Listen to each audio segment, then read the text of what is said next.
Everyone, ఎండలు చూసారండి, బగబగ మండిపోతున్నాయి.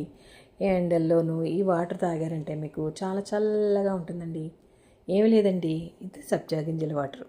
సబ్జా గింజలు అంటేను తులసి గింజలు ఉంటాయి కదండి, వాటిని సబ్జా గింజలు అంటారు. ఈ సబ్జా గింజల్ని దాదాపు ఒక 10 మినిట్స్ అట్లా నానబెట్టుకుంటే మనకి మంచిగా నానిపోతాయండి. నానిపోతే కనుక శుభ్రంగా ఒక బాటిల్లో వేసుకుని, లీటర్ బాటిల్లో వాటర్ పోసేసుకుని ఈ సబ్జా గింజలు దాంట్లో వేసుకుని తాగుతూ ఉంటే చాలా చలవ చేస్తుందండి. నెక్స్ట్, ఈ సబ్జా గింజల వల్ల మనకు ఉపయోగాలు ఏంటంటే బరువు తగ్గడానికి ఉపయోగిస్తాయి, శరీరంలో వేడిని కూడా తగ్గిస్తాయి. అంతేకాకుండా మధుమేహం, షుగర్ ఉంటుంది కదా, షుగర్ కూడా అదుపులో ఉంటుందిటండి.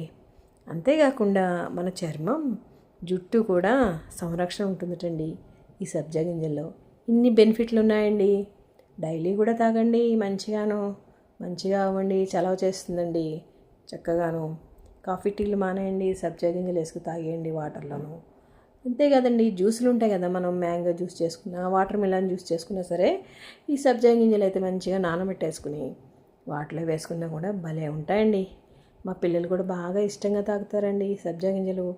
అవి వాటర్లో పడి మన నోట్లోకి వెళ్తుంటే భలే ఉంటుందండి, ఒక రకమైన మజా ఉంటుంది ఆ వాటర్ తాగుతుంటే కదా. మీకు ఎలా అనిపించిందో కామెంట్ చేయండి. మీకు కూడా ఇష్టమేనా? దీంట్లో అయితే పీచు పదార్థాలు ఉంటాయండి, విటమిన్లు ఉంటాయి, మరి ఒమేగా 3 ఫ్యాటీ యాసిడ్లు పుష్కలంగా ఉంటాయండి. ఇవి శరీరాన్ని రక్షణ, శక్తిని కూడా ఇస్తాయండి. ప్లీజ్ అందరూ కూడాను ఈ సమ్మర్లో వీటిని వాడుకోండి. సబ్జా గింజలు మంచిగా నానబెట్టుకుని తాగండి. మనకి బయట ఎండ వేడిని కూడా తట్టుకోగలుగుతామండి మనం. అంతేకాండి బయట వడగాల్పులు కూడా తట్టుకోగలుగుతామండి.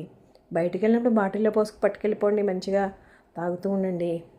ఎండ దెబ్బ తగలదండి, వడదెబ్బ. Bye everyone.